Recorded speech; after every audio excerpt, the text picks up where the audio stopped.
What? What do you mean you can't zoom?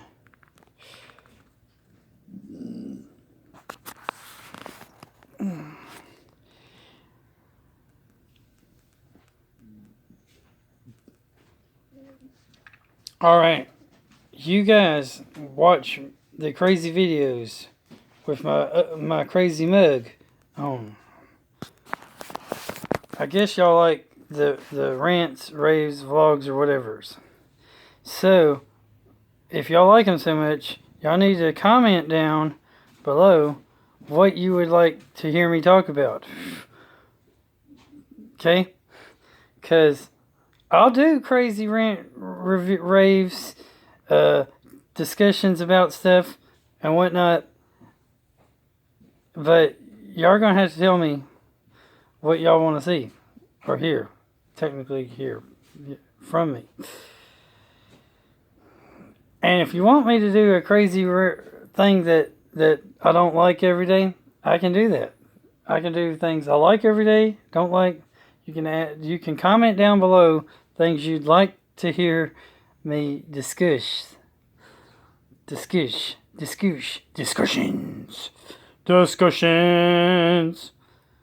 and whatnot.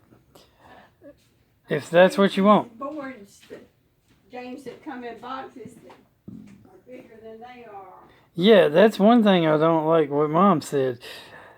The boxes of these dang board games are bigger than the dadgum amount of stuff that actually comes in it. It's wasteful of space. I can put like 6 board games in a game box sometimes of how big they put in there.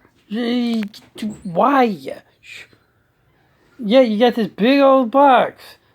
Sometimes it's so that the board can fit. Why don't y'all fold the boards up a little bit so that they...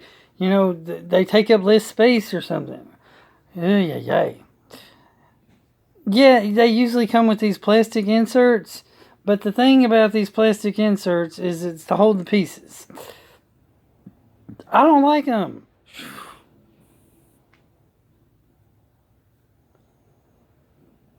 I don't like plastic inserts. Sometimes... Now, plastic inserts when it comes to like... If your game has a lot of cards, yeah, plastic inserts to separate the different types of cards would be cool and mind. But that's only if the game's nothing but cards. Like deck building games and stuff. Plastic insert to separate the various different cards, those are cool. But plastic inserts to separate all the various different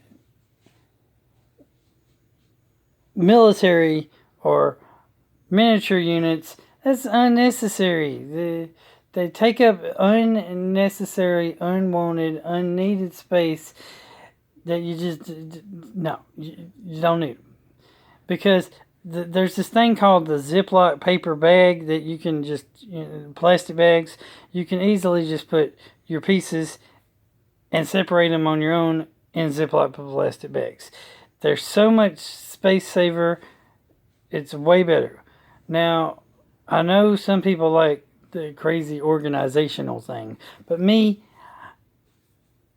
I'm not so much of the crazy organizational thing. Now, I don't like the certain pieces being together or where they're supposed to be, but they just got too much space in these boxes. Like Monopoly.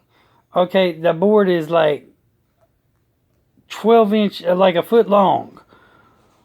And the board is the only thing and only reason you would need to stick it in there. If they folded the board up like in squares, they could save a lot of space. Now, Monopoly, on the other hand, though, they like to have that little banker's tray insert that you put all the different monies in. But they still, that only takes about half of the box. And then even if you have an area for your property deeds and something else, and trance card, that's only going to take up a little more space. All in all, you're going to have wasted space. The thing I don't like about games, board games with their boxes, is the fact that they always, always, always have wasted space. There's always some kind of space that is wasted whenever they make a box. They could easily more compact these boxes, or get rid of boxes altogether and just, have big old giant Ziploc bags that you can reseal that have everything in the game you needed. That would be, I don't know if that would be more economically friendly or feasible or not. Or better yet, do like Avalon Hill used to do with the bookshelf edition games. Make all games fit perfectly pristine on a bookshelf. That would be the way to go. Because you would just have to make the boards where they're folded, or maybe make multiple boards that you have to like put a puzzle piece together or whatever. It don't matter. Just do it, okay? Make it more efficient. I know y'all like to make the big giant boxes because you like to put the great beautiful artwork on there or whatever. But then when you open the box, most of the time there's wasted space. Most of the time. Now sometimes when you have a bunch of miniatures in a game, there's no way to avoid the wasted space. And when you have cardboard punch-out, cutout things that you punch out, there's no way to really avoid the wasted space because you're going to have all that extra cardboard punched out pieces that you're just going to throw away the thing that holds the punches.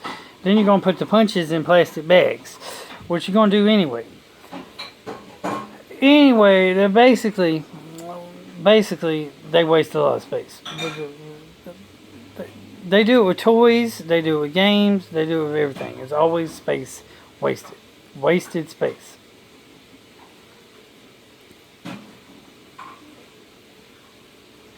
Now I could understand maybe having extra room in your box for expansions. Like if your game's going to have an expansion box that goes with the game, that you buy an expansion to it, and your base game has extra room so you can stick the expansion in the box in the regular game, in the base game's box, that would make sense. But most of these board games, they don't have expansions. So there's no reason to have all this extra wasted space. Wasted space. Bad. Another thing that's bad is the whole entire idea of cardboard chits and paper cutout pieces. Oh my gosh, stop giving me cardboard, people. Give me little plastic chits. Or give me actual miniatures, please. Please spend some money. Stop giving me little cardboard paper cutout people. I can make those on my own, okay? Actually, I might even do a video showing you that I've made some of these little cardboard that are like this size. You can cut out any picture you want and make your own little laminated paper cardboard cutout people playing pieces. Spend some money, corporations. Give me an actual plastic miniature of the figure of the person I'm supposed to be playing. Games that do this, cool. Games that don't do this, not cool. I don't care if it's a My Little Ponies Monopoly. Give me a My Little Pony people. Well, My Little Ponies probably does, but I don't care if it's a little kids game. Matter of fact, if you think about it, kids games are more likely to give you a little crazy looking character pawn piece that's actually shaped like something than adult games. Why? Us adults want the cool figures too, you know. I And all of us American and Europeans and adults would love you to just put some cool figures. They don't even have to be that cool. They just have to be like a people looking figure. Or if the game is based off of like, I don't know, elves, make them elf looking figures. Or trolls. Games with miniature figures are cool. They're just cool. Then you got the hobby gamers who like to paint those figures. Personally, I can't paint, so... Well, I can paint, but I don't have the patience to paint good. So, yeah. I can paint, but I don't have the patience to actually make the little faces and the little eyes and the weird little characters and the little detail-oriented stuff all over. I can paint the figure a whole nother color. Like, like say I got blue, green, yellow, and red palms, but I want to make the game have an automatic 5-6 player expansion. All I gotta do is take those a second set, which isn't really hard to do sometimes, and then spray paint a second set like black and like purple or something. I don't know,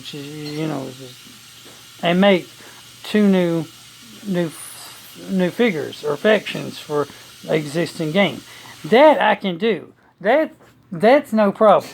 Now I can do that, but these people who like make their characters look like Dungeons and Dragon Warhammer people, HeroClix people, whatever. That cool.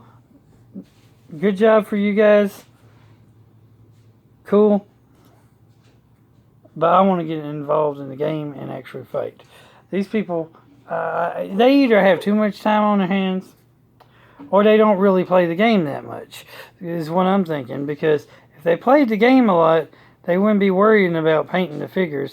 They'd be like playing the game, right? You're taking valuable game time by painting the figures. I actually think there's some people who just buy these games specifically because they want to paint the dang figures. It's not like they really care about playing the game.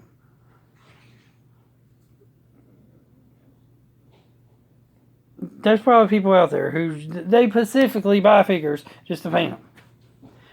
Maybe it's because it's cheaper to buy a board game for like $100 with like 50 figures in it to paint than it is to maybe go to the hobby shop and try to buy a model set that only has like 10 figures to paint or something.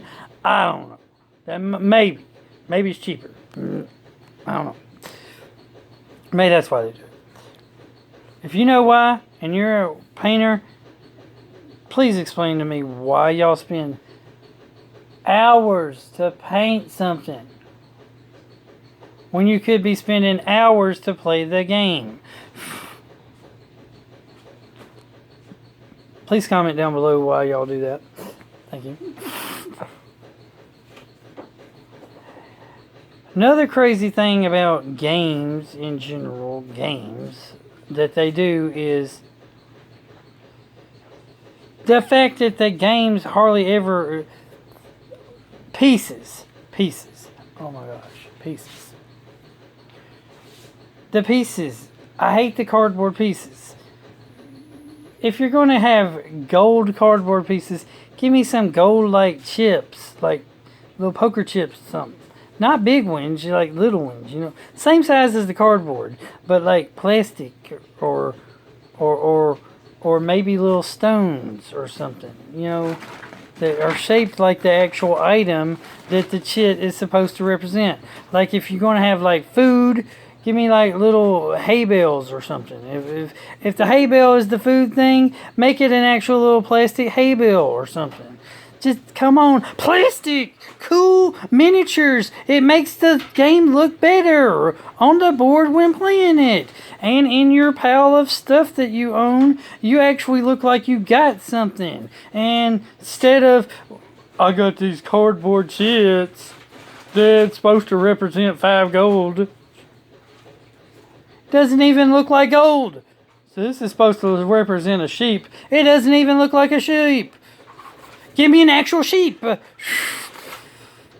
An actual little miniature plastic sheep would be a whole lot cooler than the other stuff. Spend some money. You want me to spend $100, $50, whatnot on your game, and then you give me like $10 worth of stuff inside the game. Spend some money. Spend some money. Spend some money. Corporations need to spend money. Keep the same prices, but spend some money. Stop wanting to make so much profit. Oh my gosh, give me more pieces. And that being said, there's never enough pieces even when you give me the cardboard stuff. You've got to double everything. At least double everything. Because there's literally never enough pieces. You always run out. Why? Because people like me want to play the advanced game. What's the advanced game? The advanced game is when you've already won, you want to win again, and you want to keep winning, and you want to make it where you get, like, say the victory track has 100 victory points on the end. Well, you want to see if you can get 200 victory points, or whatever. People like me want to play the advanced game. And war gamers and table miniatures type gamers always like to build up massive amounts of armies and forces before they even do anything. So you don't give me enough pieces. And seriously, this turn order, some of the other things that y'all need to figure out. Y'all need to figure out a way where everybody can be playing the game simultaneously so there won't be any downtime. In a lot of games, if you got like 6 players, while one player's doing his turn or his job, his move, whatever, the other 5 players ain't got nothing to do. Unless he's attacking one of them. Then they got to defend, and that's about it. On the average, a lot of games, only 1 to 2 player is playing at a time. And if there's a game that requires there are a lot of things for that one player to do, there's a long-winded amount of downtime for all the other players, which is boring. It's extremely boring. So y'all need to come up with some like miniature games or something to do for these players that aren't doing anything during the downtime.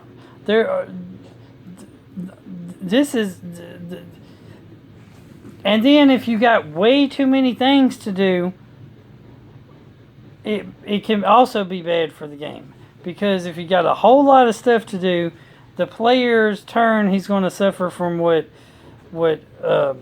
Matt from Matt Board Game Review, from the Star Wars guy, Matt's Expanded Universe, Matt's Board Games Reviews, that guy, what he likes to call analysis paralysis.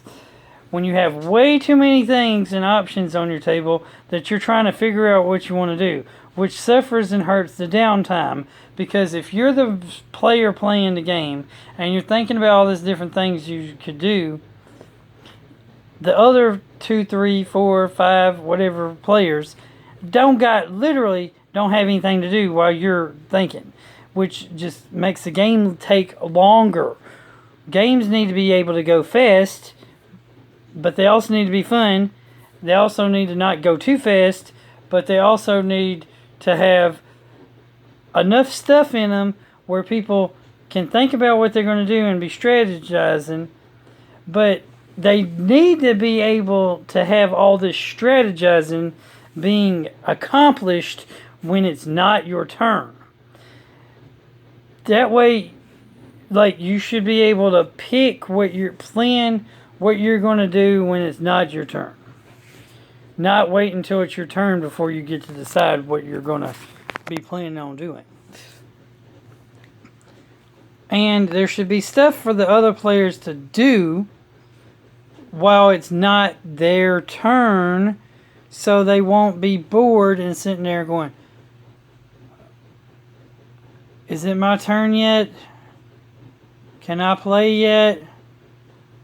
Oh man, this is boring. It's taking forever for the next 3 guys to go. That kind of deal. So, another thing that these games need, especially like war games. War games need to do this. Money games could do this too, but y'all need to create like mini games within the game and expansions. Expansions. Always need expansions. You need expansions just because they're fun and they're cool. What you need is like a war game, okay? You got a war game and you and another player are fighting and battling. You need to add new factions, new armies, new forces to fight.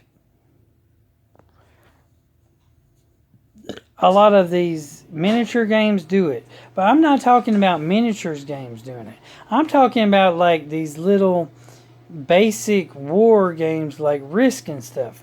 Wouldn't it be pretty cool?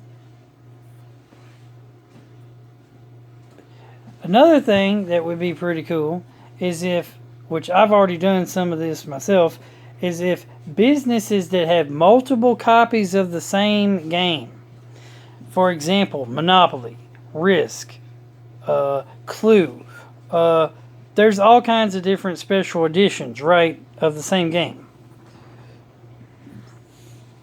There's even like special editions of like Sorry, and like there's special editions of chess, all kinds of different games. There's a lot of games out there that have special editions, all right? Special editions. Special editions.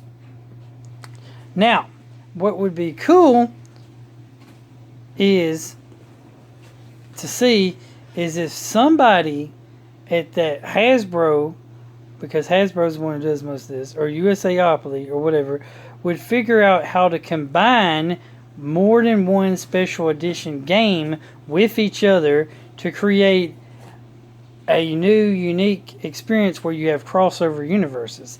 Like, I don't know, they got like Catan has a Star Trek Catan, but now they have a Game of Thrones Catan too.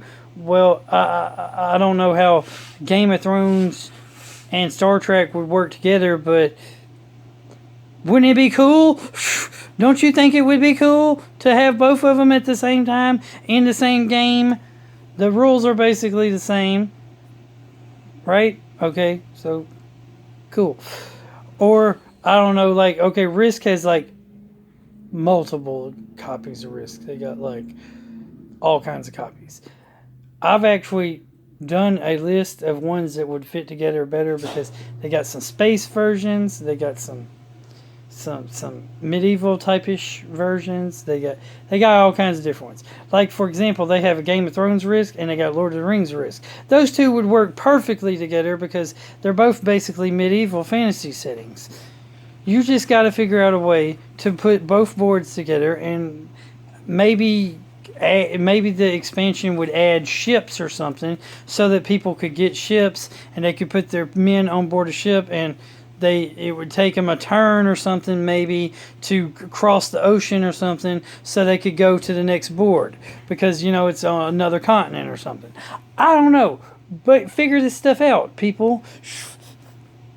Or do you have to hire me to figure it out for you? Because I will gladly take a $100,000 a year job to figure it out with free reign to do whatever I want, okay? Free reign, okay? You hear me? Free reign and 100 G's. Shoot. And why I'm saying 100 G's is because y'all got the money to pay that because y'all make it a year, or y'all got enough money, okay? Besides, but since it's entry level, I guess y'all could afford to pay me 50 G's. But after I make you 50 G's, in like the first couple of months working there, y'all are going to be like, of course he's worth 100 G's. So any of y'all game corporations watching this, I'm available. I got brains. I got ideas of how to do things and make you money. But it's going to cost you money. Money, money, money, money. And stop being cheap. That's number one thing that I don't like about you board game companies. Y'all insist on being cheap. Y'all have cheap cardboard boxes. You have cheap boards. You have cheap playing pieces. You insist on being cheap, yet you insist on me spending like $20 minimum on a brand new game, and you give me like $2 worth of merchandise inside. Why do you think I shop at thrift stores? Why do you think I shop at thrift stores? Because your games are designed to be worth thrift store prices. That's why I shop at thrift stores. I'm not going to pay $20, $30, $40, $50 for a game that did not cost you $50 to make. It's like y'all want to make 10 times your money. No! No, no, no! Double your money is fine. Double your money is fine. You do not need to make over double your money. If I buy something for $5 and I'm going to resell it, if I resell it for $6, I made a profit. I made a good profit if I resell it for $10. Corporations, y'all need to figure this out. Start making better quality products. For the amount of money you want for these products, you don't make them worth that amount of money. You make them way, way, way cheap.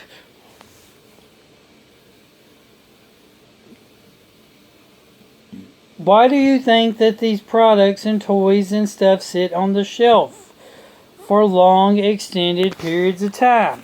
It's because you want too much money for them. It's that simple. You want too much money for them. Drop your prices and your product will sell better. Come up with better quality product. Also,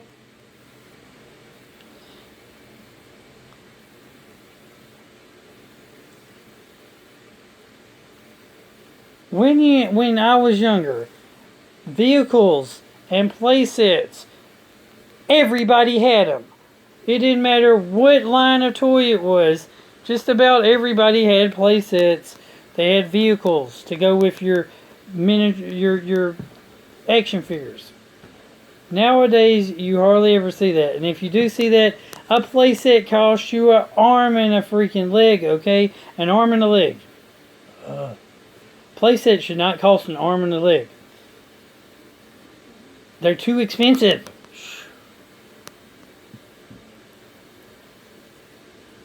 They're too expensive.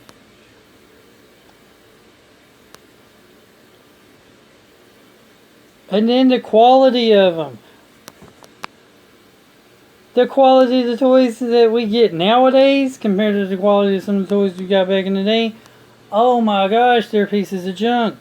They break way too easily.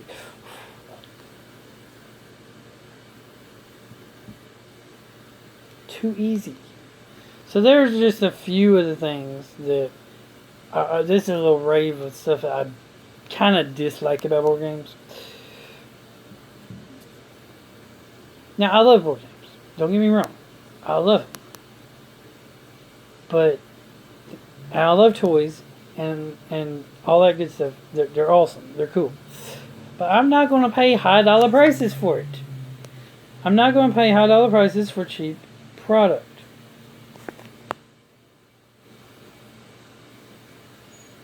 It's supposed to be a hobby or a thing that's designed for children and adults, and we children have to rely on their parents' money.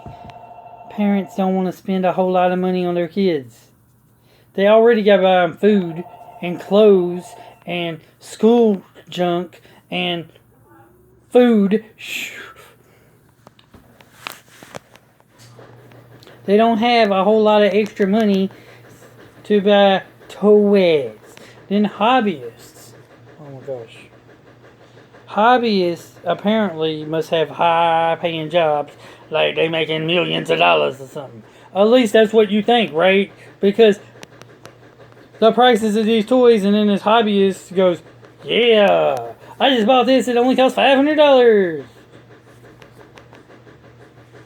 I'm being a little exaggerating, but you get my point. Hobbyists, what are y'all doing, making $100,000 a year or something? Because man, I swear, y'all do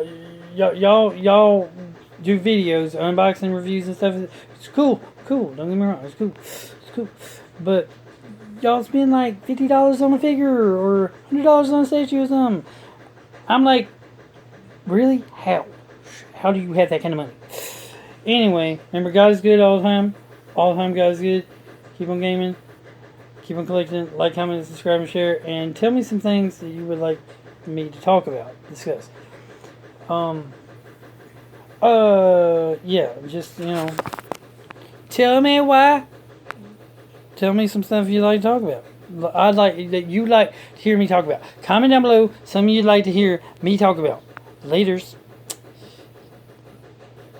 I talk longer, but I only get 32 something minutes. Yeah.